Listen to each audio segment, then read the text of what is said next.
Also coming back in again, I completely forgot to mention it throughout the episode, even though I mentioned it in the middle of it. But yeah, man, rest in peace, Neil Peart, one of the definitely the best drummer of all time. It was such a sad day and for everybody who listens to Rush, especially everybody in the rock world and the metal world. It was saddened to hear this. You'll greatly missed, Neil. Rock on in heaven, man. One thing I definitely want to say before I get into the very first episode of Heads Will Bang is today's theme is by the ones, the only, Awaiting Eternity. These guys are a really good melodic metalcore band hailing from my town, Grand Junction, Colorado. And this is a couple clips from their first album with the self-titled song Soulfire. If you want to listen to Soulfire, it is available on Spotify, on iTunes, if anybody still uses iTunes, but it's essentially on any streaming platform you can think of. It is definitely worth the listen. And as always, let's get into the show.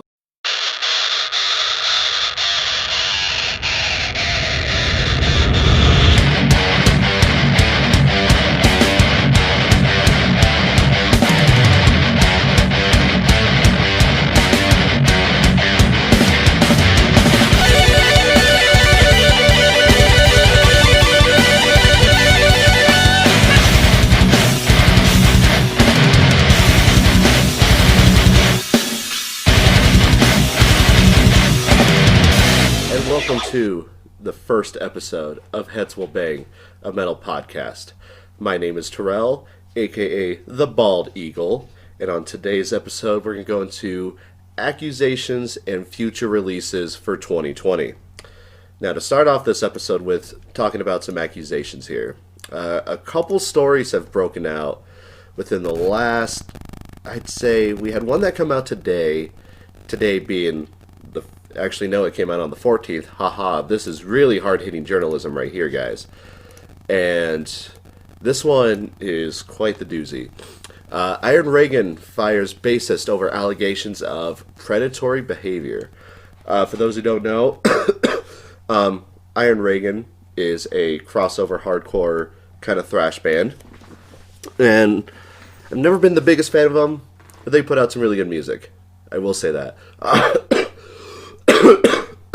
What the hell? So, this is what's been going on. This came out on the 14th, and I'm reading this currently off of Blabbermouth. Again, always hard-hitting journalism right there. Richmond crossover deviants Iron Reagan have parted ways with bassist Rob Scotus over apparent sexual misconduct allegations.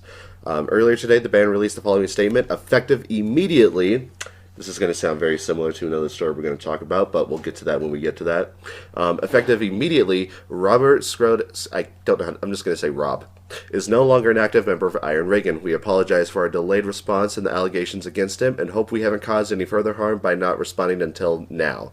We do not condone predatory behavior and would not knowingly associate ourselves with someone we felt was a threat or a danger to anyone. We encourage Rob to make a public statement to clarify the situation to us and the rest of the world.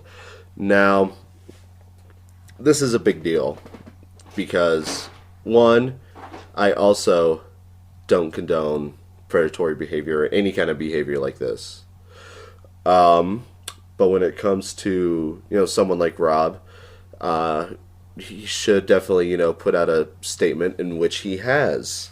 So he did put out a following statement. This is also coming from Blabbermouth too. It says, "Dearest friends, as some of you know, I have recently been blindsided by a baseless attack from an anonymous Twitter account. This is a nameless and faceless account whose sole purpose is to smear local RVA business owners." Oh, one other thing I forgot to mention too. He also got fired from, I believe it was his restaurant or something else he had happened to him, I believe. Yeah, the Copacabana. Yeah. Yeah. Oh, wow. So, sole purpose, yep. Unfortunately, the slanderous accusation has created enough noise to cause me to be alienated from my beloved restaurant and compelled me to at least temporarily step back from my role in Iron Reagan. This entire episode has been unspeakably painful and confusing. The one thing I can say with absolute sincerity is that no part of this allegation is true. Definitely coming off the gate right there. I strongly encourage everybody to consider the source of these fabrications and ask that you do not rush into judgment. Thank you, friends and family, for continuing to support me through this difficult time. Now, to kind of get my own kind of basis on this, what I'm going to definitely say is it's definitely a 50-50 kind of side we got going on here. It's either Iron Reagan is wrongfully accusing Rob, or Rob definitely did get blindsided by false accusations, which is nothing to joke about. I'm going to say it like this. If something like this, like, okay, so if Rob's telling the truth, that sucks. That's awful. But if this is him lying, then that's equally as fucked up. And that's all I really want to say about that.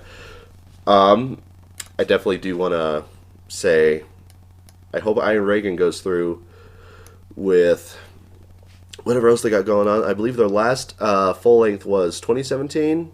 Yeah, 2017. And I don't know. I hope they push through with this. But yeah, that's all I really want to say about that one. Next up in what the fuck news, Lorna Shore. Now I'm going to be going into future releases coming out this year in 2020 and albums that I'm personally excited for, and one of them, believe it or not, is the new Lorna Shore album. So who's Lorna Shore? Well, Lorna Shore is an American deathcore band. I believe they're from Jersey. They had a slew of really, really solid first two albums. They are so, so good.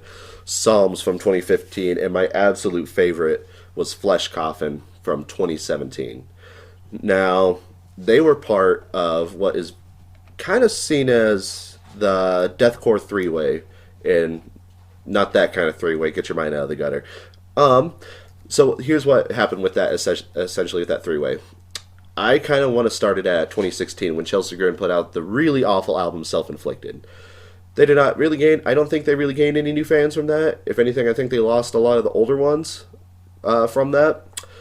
But they were able to, Alex, the original vocalist from Chelsea Grin, who I will still say is a powerhouse of a vocalist. I don't know if he's got anything new coming on or any new projects.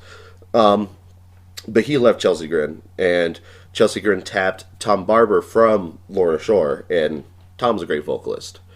And in the midst of that, Lorna Shore decided to tap CJ McCreery from Signs of the Swarm, who also, before I get into what was essentially going on, absolute powerhouse of a vocalist. And sorry, Signs of the Swarm, they ended up getting someone from a local band, I believe, but don't matter because their album from 2019, Vital Deprivations, is a really good slamming deathcore album. I will definitely give that to Signs of the Swarm. And also, they are not affiliated with this piece of shit anymore. So, what happened with Lorna Shore? Now, I believe it was sometime around Christmas, and I'm definitely pulling this up right here too. I believe it was sometime around Christmas. It was, yeah, December 23rd. Effective immediately. I love it. I don't know. That's just a new thing to say now when you're just like publicly just shaming somebody and you're just going to kick them out of the band. Effective immediately. CJ McCreery is no longer the vocalist of Lorna Shore. And that's all it said. And of course, everybody's like, well, what the hell? Like, what the fuck's going on here? Kind of going on, what's going on with this? CJ he also has some skeletons in his closet. He is also one of those guys. Kind of like the predatory accusations with Rob from Iron Reagan. A lot of like abuse, I believe, coming from his past girlfriend, from what I was reading. A lot of that, and yeah, he's been preying on younger than I think 16, 17 year olds, which that's also incredibly fucked up. And I'm gonna sound like a jackass saying that too. I mean, if you've seen the guy, he kind of looks like someone who would definitely be a dominant asshole like that. But yeah, that's essentially what was going on. And I kind of base on accusations, and this is why I didn't kind of really go so far into this with Iron Reagan. Now, one or two people kind of saying stuff, that's kind of a different thing.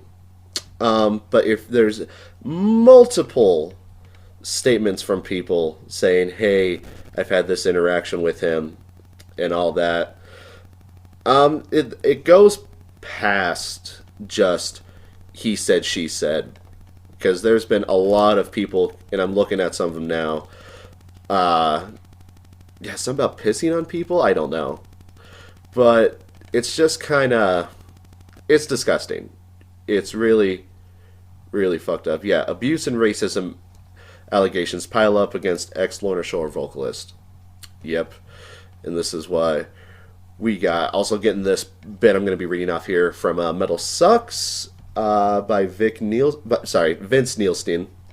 Lorna Shore abruptly let go vocalist CJ McCreery on December 23rd, while the band gave no explanation to the dismissal. Seems at least part due to recent accusations of sexual and emotional abuse by several women, in particular an ex-girlfriend, Nicole Garvey, I believe I said that name right, who has been vocal on Twitter about her experiences with McCreery and has since deleted all of his social media accounts.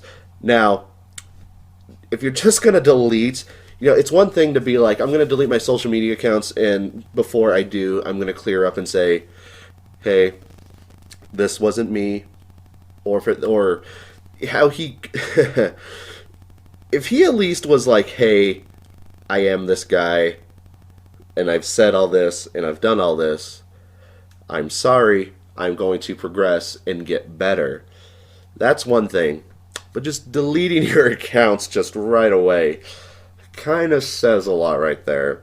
In the hours following McCreery's dismissal, Garvey has continued writing about her experiences with him, including sharing screenshots of graphic text messages. Sorry, I'm stupid. Detailing emotional and sexual abuse as well as racist language. She has been sharing posts by other women who have come forward with similar experiences involving CJ. So, yeah, and yeah, if you've seen the tweets, holy shit. And it's just not looking good for CJ. One of the allegations that McCreery had recently asked if it was okay to engage with sexual acts was with a girl who was only 17. And this is on Metal Sucks. This is nasty. The other thing I wanted to talk about with Lorna Shore too definitely is they're still planning on releasing their album Immortal on January 31st. And they're doing it with CJ's finished vocals on it. Now, I will say this, speaking of this whole situation going on here. It sucks for Lorna Shore to still have to release this full finished album, and then, their vocalist turns out to be one of the biggest pieces of human shit on the planet. Good on them, though, for still releasing it. And as far as from what I've read, too, and I can't remember where it was, but I'm seeing shit just kind of still flying through on Twitter here, and that's that they confirmed they're releasing Immortal as planned with CJ's vocals, but Adam Demisio's, again, sorry if I'm saying this wrong, just replied to my comment on Lorna Shore's Instagram post that CJ McCreery will not see a penny. That means we can easily support LS without supporting CJ. If that's the case, I'm all on board with it. I'm pretty sure when we start seeing reviews coming in for Immortal, it's definitely going to be kind of difficult because, they still got his vocals on there, and it's one thing, of course, to not want to wipe the clean slate and be like, all right, we're just going to re-record all the songs. One other thing I definitely want to say about them as well is they did put out a new single, of course, still with CJ. I'm trying to go through it here on Twitter. King of Deception. Which, wow. I think that's CJ's new title as a human being right there. And I listened to it. Another kind of small complaint about it that I've had, and this is just kind of me going off on just these kind of certain stories before I go into some of my favorite, what Plant looks like albums are going to be coming out in 2020. I'm not a big fan when bands are just pumping out singles like every other week. Like, hey, here's a new song. Here, please stay enticed when you put out the new album. I had to force myself not to listen to most of the singles from The Valley by Whitechapel last year because they just would not stop cranking out singles, and it's like I think two at most is how it should be. But Lorna is like put out probably like half the album. I want to say at this point. I don't know, but I mean that's just my personal grief. I mean they're in a band. Let them do what they want to do. But I will say this: I feel really bad for everybody in Lorna Shore right now, and I hope everybody in the band, and they're still touring. I don't know who they got to from. I don't know who they got to replace him live, but if they're just gonna be doing instrumental and then just um, vocals in the background, or if they're gonna get somebody to do it, if they bring back Tom Barber for a couple shows, that'd be badass. I'm pretty sure he would definitely give a really good take on the song CJ's done. Last thing I'll definitely say on this, I'm still hesitant to look forward to Immortal by Lorna Shore coming out later this year. Um, it is good that they will be getting, support, and all the support they've gotten has been amazing, honestly. Definitely big props to those guys. But as far as it comes with CJ, fuck them. We don't need him anymore. If you're gonna keep being this kind of bigoted piece of shit, then the scene don't need you. Unless you decide to come out and publicly apologize. And if you do that, there's still going to be people, of course, that are going to say, well, he did what he did. Kind of like what happened with Tim from As I Lay Dying. I still kind of haven't forgiven him a whole lot, but he has stated, he said he was sorry. Whether he means it or not, I mean, it would mean more, if he meant it. But he seems like he's doing like whatever he can to make things better. And that's all you can really say. That's all you can really say. So till CJ publicly apologizes for whatever he's done, we don't need you. And that's all that needs to be said on that. So, going through, looking at the future releases so far for 2020, and this is what we got. Not a whole lot like amazing news definitely has come out so far. With, like mentioned at the beginning, the unfortunate pass of Neil Peart from Rush. But here's what we got that had come out so far. I'm recording this today, January 15th. So far, what's already come out is an album by Apocalyptica, which is called Cello. Poppy's album, I Disagree, which I've heard has been getting rave reviews for, honestly. And Rage's album, Wings of Rage. Rage, I believe, if I remember right, is a German heavy metal band, like traditional heavy metal band. I haven't listened to anything from them since, I believe it was 21. You haven't listened to anything from them since around 21, and that was all the way in 2012. That's one I'm definitely going to be one to get into. So far, anything else that looks like that I'm personally excited for that's coming out? I see one on here I'm definitely going to tear into shreds. I apologize for the coughing. I'm still kind of getting over a cold. And here's what we got. 17th of January, we got Bleed the Sky with This Way Lies Madness. British Lion with The Burning, and Sons of Apollo with one of their albums. Don't know any of those bands, just felt like shouting it out. Looks like we got on January 24th, we got oh, there's another one. Aurora by Breaking Benjamin. Ew. Kirk Winstein's putting out Dream in Motion. If you don't know who Kirk Winstein is, he is the vocalist of Crowbar and also one half of what's that one band he did with Josta? Kingdom. You're going to be hearing computer clicks because I'm looking this stuff up at the same time. Kingdom of Sorrow. I want them to put out another album. I loved Kingdom of Sorrow. Anyway, going back into future releases into January, and this is just what's pre-planned. We already know what's coming out, and then I got a small list of albums and certain artists I want to see put out albums. So we got, let's see, on the 31st, Emberian Dawn, Looking For You. Really good symphonic metal right there. Definitely worth the look to check out. Lordy, haven't heard anything from them in a minute. They got Collection. Haha. And of course, Lorna Shore with Immortal coming out on the 31st. Love Bites. Love Bites is one of those really interesting, like, all-female Japanese heavy metal bands. They're definitely worth checking out. And the Bane of My Existence, Theory of a Dead Man, is putting out Say Nothing on the 31st as well. I'm going to say nothing about that because I do not like Theory of a Dead Man. February 7th, we got, I believe it was delayed, Apocalypse and Chill. I don't like that album title, but D-Lane's good. God Dethroned is putting out one that looks to be pretty promising. Sepultura, I'm still going to listen to it, but I'm not holding out high hopes. The last album from 2017 wasn't all that great. Anvil, Legal at Last. I'm always interested whatever they put out. Diabolus and Musica, such a good band. They're putting out a album on Valentine's Day in February. Of course, it's Valentine's Day. Ha ha ha. But Diabolus and Musical, one of the most underrated like symphonic metal bands that I doubt like anybody has heard of. Honestly, anyone who has agrees they are amazing, and that's what we got going on there. Cavallo Talk with Splid is going to be coming out on the 14th.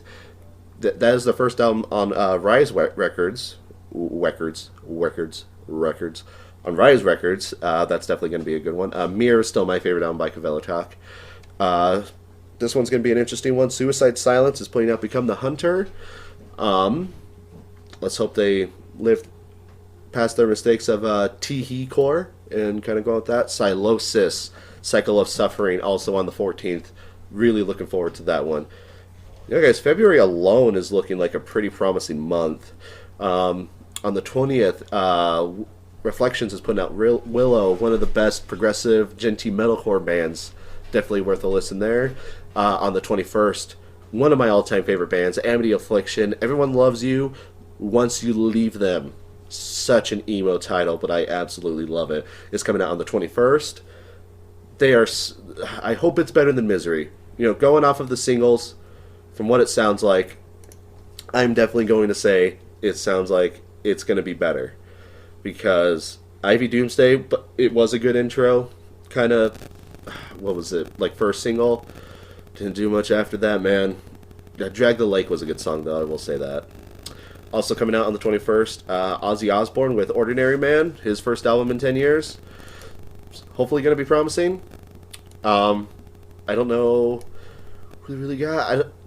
Gus G's not on it anymore, which is still kind of weird. But it's... No. Oh, it's an EP. Oh no, it's an album. It just only shows a couple tracks on there, on the Wikipedia page. Okay. Two good ones I'm looking forward to. Polaris, The Death in Me on Sharptone Records. That's definitely going to be promising.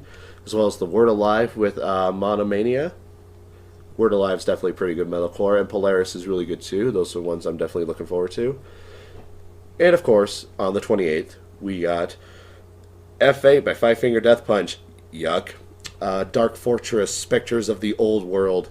Dark Fortress's Even Fall. Such a good album. One of the best. I believe it was Yelm? Yeah, Even Fall from the album Yelm from 2010.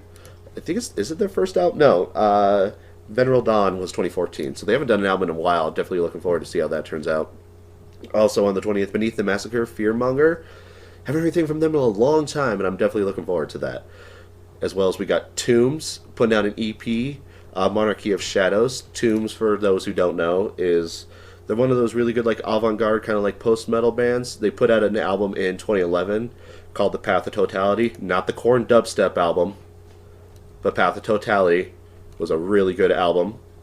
And I'm definitely looking forward to this EP. Even though it is an EP, I'm still going to definitely be interested in it. Going into what little we have so far announced in March, just on the 6th, it looks like we got Body Count's Carnivore, My Dying Bride's The Ghost of Orion. Definitely going to be looking forward to both of those. Code Orange on March 13th is putting out Underneath. That's definitely going to be one I'm definitely looking forward to. And then not much else from other bands I'm recognizing here. Mirkur is putting out an album on the 20th. I dig them. Mirkur is not one of my favorite bands, but I think they're a really good, interesting black metal band to say the least. They get a lot of shit. They kind of deserve some of it, but at the same time, I don't think they're that bad. I enjoy some of their songs. The only kind of issue is I don't remember them off the top of my head. That's the only issue there. Now, going back to what we got here for April, on April 3rd, Bury Tomorrow is putting out Cannibal. Black Flame was a really good album from 2018, so I'm hoping Cannibal serves up the same yummy metalcore goodness. And on the 10th of April, we got Benighted with Obscene Repressed. Now, Benighted is one of those really good death grind bands that they have ties to bands like Aborted and stuff like that. Necrobead, their album from 2017, was pretty good. Carnivore Sublime was meh. So hopefully this one kind of goes in the trajectory of good. And that's about it from most of the bands I recognize on here. We're going to go into some of the bands with material and production right now on the Wikipedia page for metal in 2020. And there's definitely some bands in here I definitely want to bring up. First off, when are we going to get that new Atheist album? Jupiter from 2010 was so good. It was their first album in 17 years up to that point, and it turned out so well that I'm really hoping they get something else going. I did talk to, I am so sorry I forgot your name, Kelly, the vocalist. Yep, I talked to Kelly when I saw them with Kyle DeCap in December. And they're like, yeah, we're planning on putting out an album. And I'm like, good, I hope so. Jupiter was amazing. I'm also hoping Anal Nakrath puts out something else this year. They are one of the most bonkers bands, I would definitely say. And that is definitely a really good fitting title for a band like Anal Nakrath. What else do we got here? Autopsy. Definitely want to see new Autopsy come out. Last thing I heard from them was Skull Grinder, which was a really good EP. So let's hope something good comes really good from that. Black Crown. I can't remember how to say this name because I'm very illiterate. Initiate, I believe so. I could be saying that wrong, but I'm just kidding. The Wreckage of Stars and Slaves We Cannot Forgive. That band, if I'm not saying the name right. Initiate, I believe that's what it is. Haven't put out an album in 2016. It's been 4 years, guys. We need something new. The Wreckage of Stars alone is one of the best death metal albums, period. I'm really hoping they put some out. Black Dahlia didn't put anything out in 2019, which I was kind of surprised by. They're one of those bands that puts out records every couple years. So hopefully they got something cooking in the pot right now. New Cannibal Corpse would be pretty cool. I was one of the few guys that liked Red Before Black. And I thought it was a good album. I will say Torture and Skeletal Domain were definitely better, but I still enjoyed it. I hope Carcass put something out. Surgical Steel was fucking amazing. So we're hoping they put out something else. Cradle of Filth, I think their last album was 2017. So, I don't know. Well, we'll see. Danny Fell's still a good vocalist. Don't know if this band's going to be still putting anything out because of their awful... They had Accusations like the year they put out Anti-Cult, but that's decapitated. I like their groove metal stuff. It's kind of 50-50 with some people. I'm personally a fan of it. Definitely wish they would still put their older albums on Spotify. That is my biggest complaint right there. They are not putting any of their... They took all their older albums off of Spotify. I can't listen to Day 69 or just Spheres of Madness on Spotify, and it makes me sad. Those are really good songs and good albums. Their older stuff is amazing. Enslaved and Epicot, definitely want to see something from them coming out. Every Time I Die hasn't done anything since 2016, so yeah, we're kind of looking at almost 4 years on that one too. Keith Buckley and crew definitely want to get the ball rolling on something. I'm just saying. Really good band.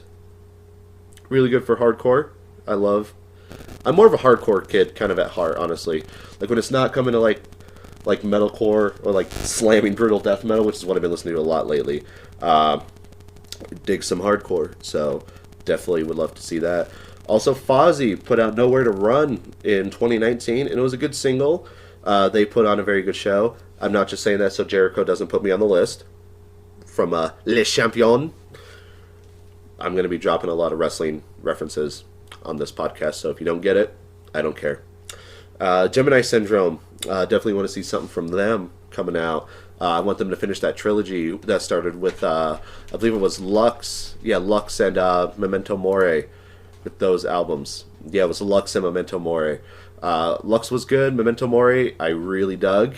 Remember We Die was my top played song in 2017? Yeah, that sounds about right. Definitely want to see something from them. Hatebreed, haven't heard anything from them since 2016 too. Definitely want to see them follow suit and definitely put out something else. Heaven Shall Burn. This one's listed as Of Truth and Sacrifice. They have an album in the works. Definitely want to see that come out. Ingested, one of my favorite I guess you can call them a slam band. I don't want the slam police coming after me. I don't care if you do. I call Ingested Slam, and I think they're really good. So that's what I'm definitely looking forward to. There's talks of an Iron Maiden. Well, from what I'm seeing on this on the page right here, that'd be cool. Haven't done anything. They haven't done anything since 2015, but no, they're always busy, so can't really give them anything if they don't. One I really do want to see is a new Killer Be Killed. It's a supergroup with Max Cavalera and Troy from Mastodon, and that was a really, really good album. I liked it more than Gone Is Gone, but I thought Gone Is Gone was a really good, like, ethereal kind of release. So I definitely want to see New Killer Be Killed. The Institute by King Diamond. We have been waiting for this for a long time, and I definitely want to see that come into fruition in 2020. He's kind of had some medical problems, and it seems like he's doing really good, so good on you, King. But definitely want to see something new, especially come with The Institute. Lamb of God, Light the Torch, Mastodon, all bands we want to see put out stuff in 2020. Moonspell, definitely want to see some from them. Moonspell would definitely be really good. Napalm Death, definitely. Overkill put out an album last year. Power Trip, we need a new Power Trip album. Nightmare Logic was 2017, and they definitely take their times on their releases. So, but that would still be really cool to see. Kind of also going through this list here. Not seeing any other ones I'm going to see step out. I was kind of bummed that there wasn't a new Trivium 2019, but I know they went into a small hiatus because Matt had a kid. Congrats, Matt. And definitely wanted to take some time off, which is commendable. I see no issue with that at all. So that's pretty cool. Warbringer haven't put anything out since 17? Yeah, it was 2017. Woe to the Vanquished. Sadly, still haven't listened to that one. I listened to Empire's Collapse, and my favorite album by them is still Worlds Torn Asunder. So that's one I definitely want to see. And now, going off of just the Wikipedia page, I have my own personal list going right here. Are we gonna get anything new from Bro Job? I hope so. They did just put out the song Fuck Yourself in 2019, and they've kind of been kind of quiet. They did Sleep It Away, which was pretty cool. I thought it was pretty good. It was very, very different, but I thought it was pretty rad. Hollow Prophet, their last single came out in 2019 as well. It was Disembodied Phenomena. That's Ben Durr from Shadow of Intent. That's his side project. Their EP Hellhole, I really enjoyed, and I still haven't listened to Scum Prophet, which was them and Scumfuck. I don't know who Scumfuck is, but it was a good project. Kind of also going through the list right here. I think we need a new A Night in Texas in 2020, personally. Because their last album was 2017 as well, which was Global Slaughter, which was excellent. Awesome deathcore. So that's one I definitely want to say, I really want to see them put out something this year. At least a single. We need at least a single. Guys, we need singles. That's all I want to say on that.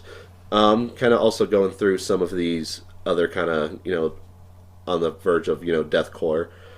Kind of going through, let's see, Version's Crown.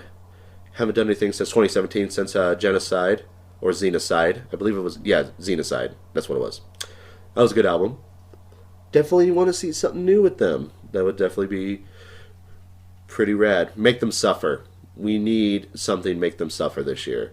Hollowed Heart was a good single. They've kind of slowly turned into a singles band.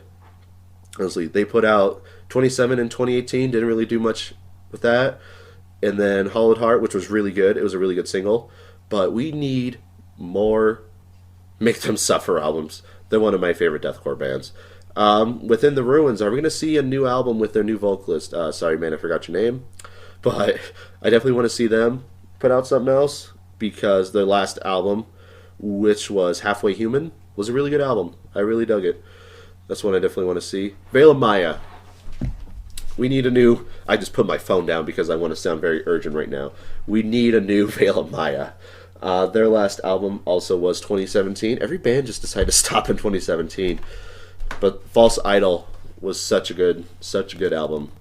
I That one and Eclipse are my two favorites from them. But Members Only was a good single, and I'm hoping when I see them live this year, if I see them live, I'm hoping I do.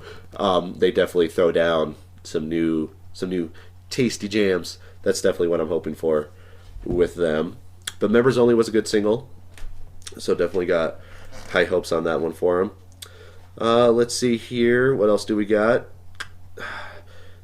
It's kind of tough because there's so many bands like out and around, and it makes things kind of, I don't know, like it's just kind of, it's like, oh hey, like so and so band's like really good, and it's like, yeah they are, and it's like, cool, what other bands are there? Or if you're like stuck on just like one, that's definitely been my problem before. But you know, I already brought up Cannibal Corpse was one. I wonder if we're gonna get a new Dying Fetus. Definitely need some hardcore influence, brutal death metal. Definitely coming out. And I believe that's about it from so far from what I've made with the list. Obituary. Are we gonna see anything else aside from the self-title they put out in 2017 as well? Still haven't listened to A Dying World, the single they put out last year, but that's definitely one I'm gonna go into with that. Now, time to get onto the metalcore side of things because, as most you know, I really don't care. This is my podcast, and I'm going to talk about what I want to, essentially. Kind of going into the core side of things. I'm kind of intrigued if we're going to get new Architects ever again after Holy Hell. It was that was a really good album. I personally was a bigger fan of what was the one before that? All Our Gods Have Abandoned Us. Yeah, that was a really good one. Parkway Drive. I'm hoping Parkway Drive puts out something new. Same with Fit for a King. Usually they're one of those 2-year bands too. So they had what was it? Death Grip 2016 and then Dark Skies 2018. So 2020 definitely might be getting new Fit for a King. One other one I'm definitely excited for is if they put out either an album or an EP is a band I don't really see get much love, so I'm definitely going to give them some love here, and that is Our Hollow, Our Home. They put out Burn It, Bury It, and it's just a single from 2019, and that's one I'm definitely excited for if they have something planned, which I really hope so.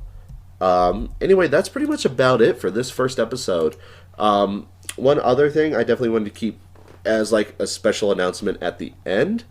So I know a lot of people in different bands, and one of my buddies I definitely wanted to shout out is my homeboys in Wall of the Fallen. They are local legends in the Grand Junction area, and I definitely wanted to give them a shout out because they have a new album coming out on January 24th that I am super excited about. They put out 2 songs from it, Of Wild Growth, and the first one was Void Soul, which they've been playing live for, I believe, a while. And I was really happy that they put out a recording, like an actual like recording for it and threw it on streaming platforms. But the album is going to be called, where's it at? I'm looking at the Facebook page right now, Of Wild Growth and Pestilence. And it is out January 24th of this year. I am super stoked for those guys. Emilio, Jake, if you ever want to hit me up and do an interview for Heads Will Bang, I am more than welcome to do anything. And I appreciate you guys for listening on the very first episode of Heads Will Bang, a metal podcast. I believe that's about it. My Twitter and my personal, not my personal, but my Facebook page is going to be in the description for every single episode, as well as my email. Actually, I think I might have to make one because I'm not going to use my public one. But as soon as I get stuff kind of figured out, that's definitely what I want to do. This was all one take. I hope you guys have an excellent day. And as always, keep them heads a banging.